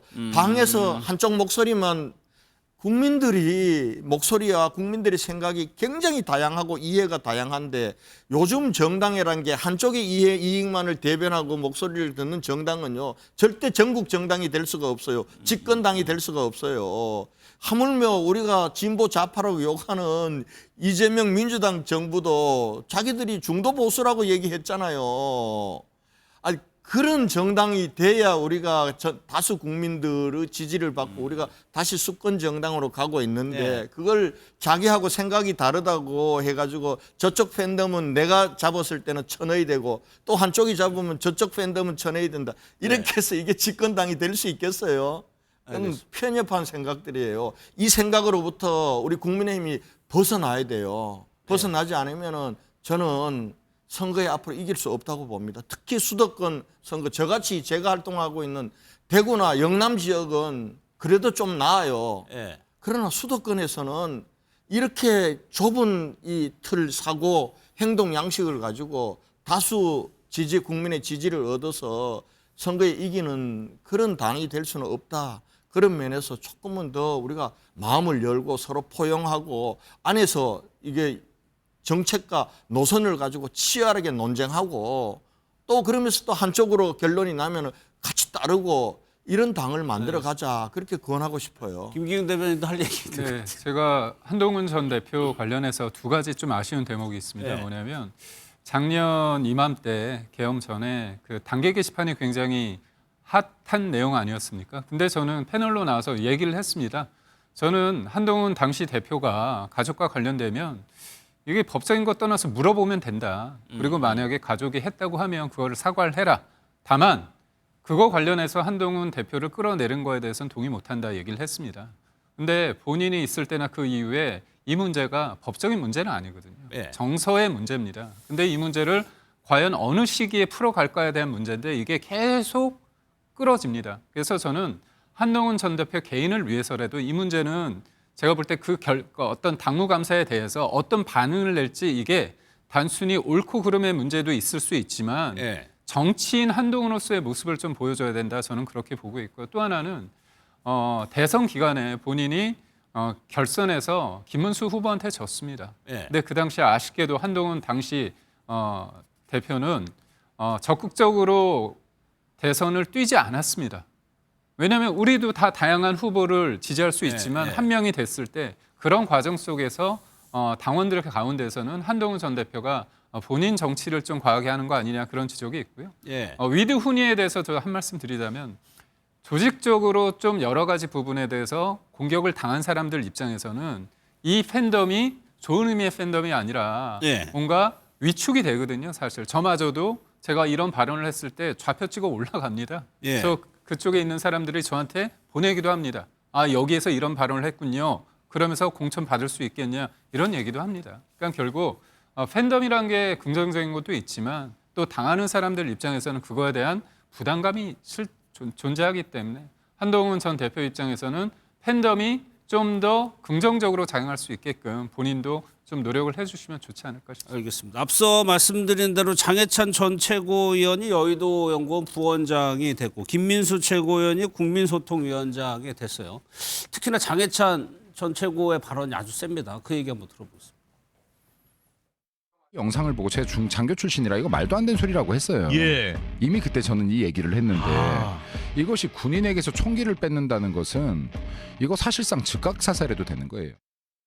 국민 여러분, 우리 보수 정당이 이재명 같은 자를 대통령에 앉혀서 죄송합니다. 당원 게시판 사태나 예. 이런 것들을 연내에 정리하고 예. 새해가 되면 새신을 신고 예. 새해 되면 장동혁 대표도 또 운신의 폭을 좀 더 넓히지 예. 않을까. 당내 오래된 고름 같은 문제들이 예. 연내에 좀 째고 나면 대표적인 게 이제 당원 게시판 예. 문제라고 보고요. 예. 이게 1년이 됐잖아요. 예. 근데 이런 문제는 진상 규명을 하지 않으면 예. 덮어지는 게 아니라 예. 고름이 안에서 점점 더 깊어지거든요. 한동훈 씨 당사자는 이걸 진작 알고 있었을 거잖아요. 예. 근데 이게 1년이 넘도록 이걸 방치하고 은폐했다면 예. 그 정치적 책임에서 저는 자유롭지 않다고 보고요. 예. 당에서 어떤 징계를 내리느냐가 중요한 게 예. 아니라 이미 드러난 사실만으로도 너무 부끄러워서 정치하기는 좀 어렵지 않나 싶은데 예. 이게 많이 뻔뻔하신 분들인 것 같아요. 네. 보신 것처럼 장해찬 부원장은 고름이라고 표현을 해서 한동훈 전 대표를 지칭하는 거겠죠. 그런데 이 당무관사의 결과 나오고 한동훈 전 대표가 SNS에 뭐라고 썼냐면 민주주의를 돌로 쳐 죽일 수 없다라고 얘기를 했어요.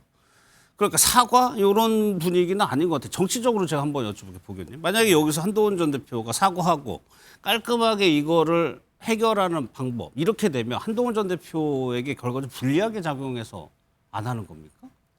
발을 묶는다든지. 시점이 아니죠. 시점이. 그리고 사과할 이유도 없고 이것은 이미 한참 전에 작은 해프닝인데 이거를 다시 살린 거 아닙니까? 네. 그리고 이것을 당의 큰 뿌리 깊은 고름처럼 이렇게 표현을 하고 있는 거예요. 이것을 짜내지 않으면 당이 뭔가 잘못되는 것처럼. 결국 저 말 속에는 한동훈은 국민의힘이라는 정당의 고름이다 라는 규정을 하고 있는 거 아니겠습니까? 그리고 현재 국민의힘의 전면에 나서고 있는 분들 딱 보면 모두가 다 윤어게인이에요. 그 장해찬 씨가 갖고 있는 여러 가지 문제들 때문에 한동훈 당시 이제 당 대표가 공천을 또 회수했던 것 아니겠습니까? 예. 그런 구원들이 있고 장해찬은 젊은이로서 윤석열을 만들고 또 가장 지지하는 뭐 이런 대표적인 사람인데 이 사람이 다시 또 전략을 준비하고 있는 여의도 연구소의 부원장으로 화려하게 컴백하고 그리고 정말 젊은데도 저렇게 보수적일 수가 있을까라고 느껴지는 몇몇 사람들이 당의 전면에 나서고 있어요. 그래서 지금 국민의힘에게 민주주의를 묻는 것 자체가 저는 난센스 아닌가 싶습니다.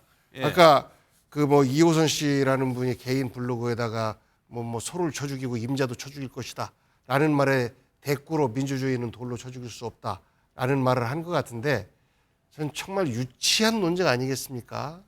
유치찬란한 거죠. 지금 저런 거 가지고 싸울 때가 아니고 계엄에 대해서 불법 비상계엄에 대해서 국민의힘이 어떻게 국민들이 받아들일 때까지 사죄를 하고 정당을 어떻게 변모시켜 갈 것이냐. 이것이 가장 큰 숙제이고 그것이 근본적으로 현재 당내 그 세력 간의 다툼이 되고 있는 것인데 그런 것들 다 치우고 엉뚱한 반대파의 중심이 될 수 있는 사람을 쳐내면 해결되겠지라는 정치적 꼼수로 접근하고 있는 거거든요. 우리가 밖에서 볼 때.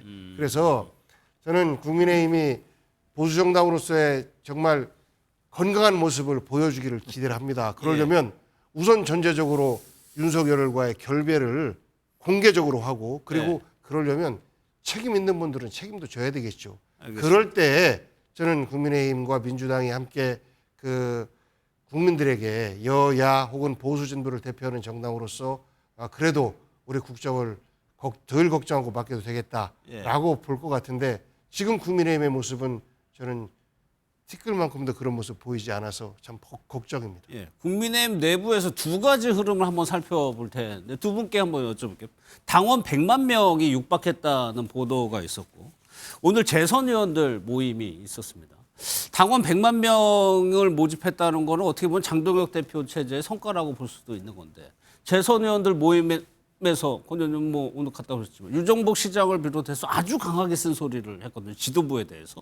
이거 어떻게 해석을 해요? 뭐 우선은 당원들이 늘어난 거는 그래도 참 다행이라고 생각해요. 그리고 정말 이런 어려운 시기, 엄혹한 시기 또 우리 당이 여러 가지 어려움을 겪고 있는데도 불구하고 당원으로 가입해 주신 우리 당원들께 정말 감사드려요. 감사드리고 그리고 또 한편으로는 또 늘어난 이유 중에 하나는 이제 지방선거를 앞두고 이제 경선 과정에서 당원들의 영향력이 굉장히 강합니다. 사실은 5대5라만 하더라도 굉장히 강하거든요. 강하고 그렇기 때문에 아마 다음 지방선거에 출마할 후보들이나 출마의 생각이 있는 분들이 당원들을 많이 모집했을 거예요. 가입시키려는 거예요. 그래서 아마 지금 우리 당원상으로 3개월간 당비를 납부해야 투표권이 있는 책임 당원이 되기 때문에 지금 12월 중순이 마지노선이에요. 그래서 아마 12월 달, 1월, 2월 달까지 당비를 내야 3월 달 정도에 경선에 책임 당원으로서 투표권을 행사하기 때문에 요 시기가 당원들이 가장 늘어날 수 있는 시기이면은 틀림이 없습니다. 특수 뭐 이런 거. 아니 근데 시기라고 해서 다 늘어나는 건 아니에요. 지금 뭐 당이 어렵고 또 특히 수도권 같은 경우는 당이 어렵거나 나가봐야 우리 당 공천 받아지는 확률이 높다 그러면 당원으로 가입하지도 않거든요. 탈당하는 당원도 많은데 이런 시기임에도 불구하고 당원으로 가입해주는 당원들은 참으로 고마운 일입니다. 그 당원 동지들이 우리 당에 실망하거나 우리 당을 통해서 선거에 패배해서 정말 아픔을 그렇게 받지 않도록 우리처럼 국회의원하고 당 지도부에 있는 사람들이 정신 바짝 차리고 잘 해야 된다. 저는 그런 생각이고요. 복귀한 의원께서 우리 당에 대해서 많은 걱정을 해주시는데 뭐 기당 걱정하시라는 얘기 드리고 싶고 우리 당에 장예찬이나 김민수 같은 분들도 있지만은 또 권영진, 이성근 같은 사람도 있고 오히려 그런 부분들이 어떻게 건강하게 긴장을 이루어가는 것이고 대신 우리가 토론과 이런 문화 부분들은 우리 정치권에서 조금은 더 성숙되게 가져가야 된다. 우리 정치가 국민들에게 희망이 있는 정치를 보여주려면은 그래서 아마 장 대표께서 뭐 장예찬 위원장을 저 여의도연구원 부원장으로 부원장. 임명하고 또 김민수 최고를 소통위원장으로 한 거는 저는 나쁘게만 보지 않아요. 오히려 그분들을 통해서 우리 당에 지지할 수 있는 층들도 있고 또 장 대표가 본인 스스로가 지금 변화가 필요하다고 하거든요. 오히려 그분들을 잃지 않으면서 변화를 도모하려는 그런 새로운 의미 있는 시도다라고 난 그렇게 좋은 각도에서 받아들이면서 장 대표가 우리 당을 어떻게 변화시킬 것인가를 좀 지켜봐야 된다 이렇게 생각합니다. 김기훈 대변인께 제가 다르게 질문드릴게요. 오늘 재선 모임에서 유정복 인천시장이 와서 뭐 민주당 못 믿는다 하는데 일반 국민들 국민의힘 더 못 믿는다. 아주 쓴소리를 했거든요. 막 당 지도부 당직을 맡고 계신 입장에서 이런 목소리들을 좀 어떻게 듣고 계세요? 제가 인천 연수구을 당협위원장입니다. 그렇기 때문에 인천의 정서가 서울, 경기도, 인천 했을 때 인천이 가장 안 좋은 건 사실입니다. 아무래도 인천표 같은 경우는 이제 충청도에서 올라오신 분들 많고 또 경기도에 계신 분들도 있고 호남 분들 많기 때문에 이 인천의 표심이 어떻게 보면 전반적인 판세를 좀 좌우할 수 있다고 봅니다. 그리고 아무래도 당에서 보는 것과 단체장 입장에서 봤을 때 또 단체장들의 장점이 뭐냐면 당원들만 보는 게 아니라 일반 국민들을 접할 수 있는 기회가 많습니다. 그리고 단체장에서는 또 그 안에서의 지방의회가 있기 때문에 어떻게 보면 민심을 좀 더 날것의 민심을 받을 수 있는 그런 부분이 있다 봐서 저도 참 어려운 게 윤석열 대통령에 대한 전 대통령에 대한 마음, 한동훈 전 대표에 대한 마음, 장동혁 대표에 대한 마음 이게 굉장히 다양합니다. 그래서 제가 요즘 그 연말이라 자리가 많습니다. 가면 왜 제대로 못 싸우냐? 저 이재명 대통령 뭐 피고인이고 문제 많고 너무 진짜 사법부를 거덜내려고 하는데 이거에 대해서 제대로 싸우라는 분이 있고 이렇게 하다가는 큰일 난다. 그렇기 때문에 중도적으로 좀 가야 되는 거 아니냐.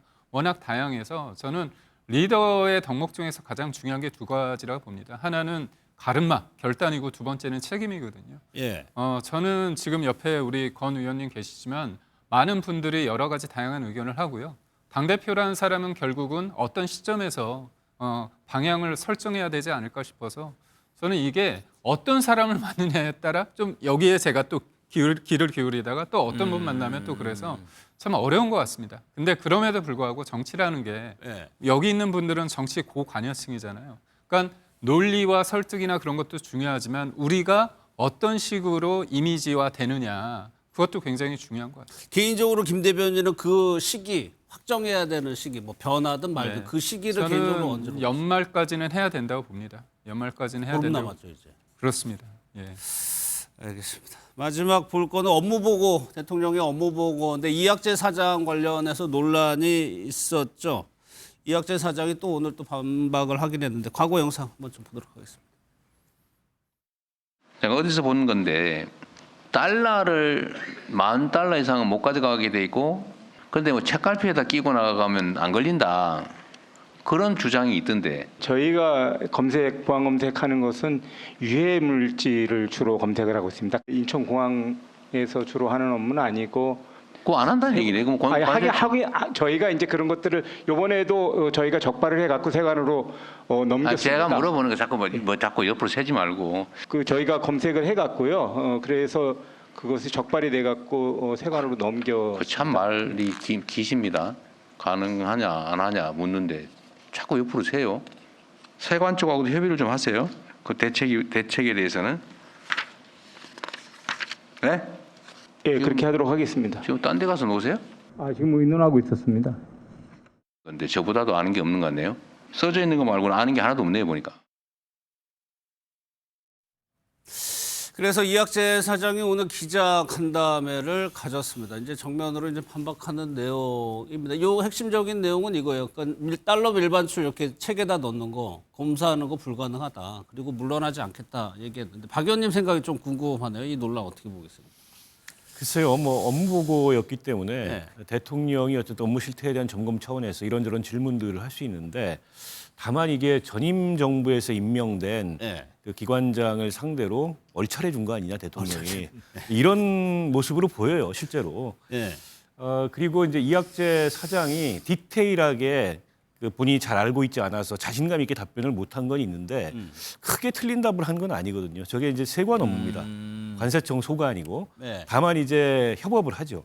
왜냐하면 공항 보안 검색 때는 또 이제 공항공사가 주도를 하니까. 네. 그래서 공사가 이 적발을 하면 그에 대한 이제 뒤처리는 세관으로 다 나와 넘겨서 있죠. 하는 거예요. 네. 이제 그 얘기를 다소는 좀 어눌하고 자신감 없게 답변하다 보니까 이제 대통령이 세게 얼차례를 준 건데 뭐 있을 수 있는 장면이긴 합니다만 유독 전임 정부에서 임명된 기관장들을 상대로 예. 대통령이 좀 기강 잡기에 나선다. 이제 이렇게 보이는 것 같고 국민의힘 네. 쪽에서 보기에는 그러나 적에 갖는 또 순기능도 있다 이런 평가도 있습니다. 공직사회가 아무래도 긴장을 하게 되고 관성적으로 써준 거 가지고 읽던 기관장들의 업무 보고가 바뀔 수밖에 없다 이러면 내용 예. 파악을 해야 되고 대통령이 뭘 질문할지 모르잖아요. 심지어 민주당 지방자치단체장들도 약간 공개적인 망신을 당하는 모습이 당한 적도 있었어요. 있죠. 예. 초창기 타운홀 미팅할 때 뭐 전남지사라든지 광주시장이라든지 근데 이게 어떻게 보면 약간 그 이재명 대통령에 대한 지지층한테는 카타르시스를 주는 것 같아요.